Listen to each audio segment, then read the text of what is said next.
Hi viewers, ఎలా ఉన్నారండి? ఈరోజైతే మా ఆయన మాతో లేకున్నా ఈ పిల్లల్ని తీసుకొని నేను ఎలా ఉంటున్నాను, ఈ సెకండ్ ఫ్లోర్లో ఇంత చిన్న స్టెప్స్ ఉన్న దగ్గర వీళ్ళని ఎలా మెయింటైన్ చేస్తున్నానంటే చాలా ఇబ్బందికరమే అనుకోవాలండి. చూసారు కదా, వీళ్ళ కోసమని ఎప్పుడు 24 అవర్స్ డోర్ క్లోజ్ చేసుకొని ఉంటాను. వీళ్ళు బయట ఆడుకోవడానికి స్పేస్ లేదు. ఏ మాటలాడినా కానీ లోపలే ఆడుకోవాలన్నమాట.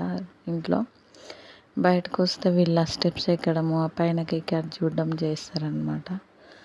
మా ఆయన ఏమో మంచిర్యాలలో డ్యూటీ చేస్తాడండి. ఆయన వెళ్ళి 6 months వస్తుందన్నమాట. 6 months నుంచి కూడా నేను ఒక్కదాన్నే ఉంటాను. ఆల్మోస్ట్ మాకు ఇద్దరు ఫస్ట్ పాప, సెకండ్ బాబు అప్పుడు కూడా మా దగ్గర ఎవరు చిన్న పిల్లల్ని వేసుకొని 1 month పిల్లల్ని తీసుకొని మా ఆయన దగ్గరకు వచ్చేసిన ఇద్దరు కూడా. అప్పటి నుంచి కూడా మాకు ఎవరు తోడు లేరనమాట, పెద్దవాళ్ళు అనేవాళ్ళు. ఇక వాళ్ళిద్దరిని కూడా ఇప్పటివరకు నేనే ఫేస్ చేస్తున్నాను, నేను మా ఆయన. బట్ ఇప్పుడు 6 months నుంచి మా ఆయన కూడా లేరు, ఒక్కదాన్నే ఉంటాను. ఇక నైట్ టైం పిల్లలు పడుకున్నప్పుడు వాటర్ అడుగుతారనేసి వాటర్ కూడా ఫిల్ చేసేసుకుంటానండి. ఇట్లా బాటిల్లో వాటర్ తీసేసుకుంటాను, జగ్గులో తీసేసుకొని దగ్గర పెట్టుకుంటాను.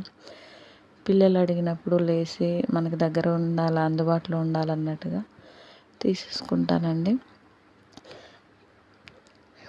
కానీ పిల్లలు నైట్ టైం ఏడ్చినప్పుడు చాలా భయం అనిపిస్తుంది. మరి మా బాబు అయితే నైట్ టైం ఏడుస్తాడండి, ఊరుకురు అన్నా కానీ వినడు.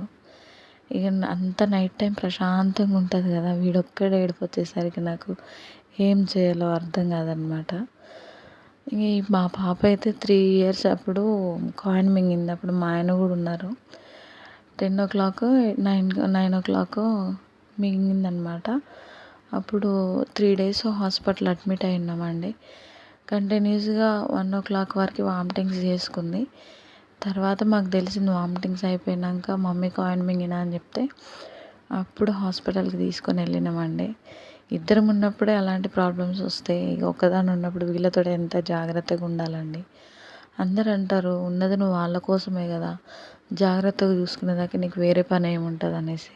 వాళ్ళందరూ అన్నంత ఈజీగా ఉండదండి. ఎంత కంట్రోల్ చేసినా కంట్రోల్ అవ్వరనమాట. ఇద్దరు కూడా హైపర్ యాక్టివ్గా ఉంటారు పిల్లలు. ఇంకేమంటారు, నైట్ టైం భయం అవుతుంది కదా అనేసి అని అంటే, నైట్ టైం నువ్వు లోపలికి వెళ్ళి డోర్ పెట్టుకొని పడుకుంటే నీకు భయం ఎందుకు అవుతుంది అనేసి అని అంటారు. కానీ డోర్ పెట్టుకున్నంత మాత్రాన పిల్లలు ఎట్లా ఇబ్బంది పెడతారు, ఎట్లా ఏడుస్తారు, వాళ్ళకి కడుపు నొప్పి లేసి ఏడుస్తుందా, తలనొప్పి లేసి ఏడుస్తుందా, కాళ్ళు లాగుతున్నాయి, ఇలాంటి ప్రాబ్లమ్స్ వాళ్ళకి ఏం తెలియదు కదండి. ఇలాంటి ప్రాబ్లమ్స్ వచ్చినప్పుడు వాళ్ళకి అర్థం కాదు. డోర్ పెట్టుకొని పడుకోగానే అదొకటే కనిపిస్తుంది, కానీ పిల్లలతో ఫేస్ చేసేది వాళ్ళకి ఏం తెలుస్తుందండి. నా పిల్లలైతే ఇప్పటివరకు మ్యాక్సిమం జాయ్గాడే ఇబ్బంది పెడతాడు, పాప అయితే ఏం ఇబ్బంది పెట్టదు. ఇక తనకు నచ్చిన బొమ్మను దగ్గర పెట్టుకుంటుందండి. ఇట్లా పెట్టుకొని మంచిగా తన డ్రెస్ వేసుకొని పడుకోబెట్టుకుంది పక్కనే. ఎప్పుడు అలా పక్కన పెట్టుకొని పడుకుంటుంది అనమాట. కానీ ఎంతున్నా కానీ ఒక్కరున్న దానికి ఇద్దరున్న దానికి తేడా ఉంటుందండి. నాకు నా పిల్లల్ని చూసే ధైర్యం, వాళ్ళకి నన్ను చూసే ధైర్యం అండి. మీలో ఎవరైనా ఇలాంటి ప్రాబ్లం ఫేస్ చేస్తే కామెంట్ చేయండి. థ్యాంక్ యూ ఫర్ వాచింగ్ అండి. సబ్స్క్రైబ్ చేయడం మాత్రం మర్చిపోకండి. Thank you.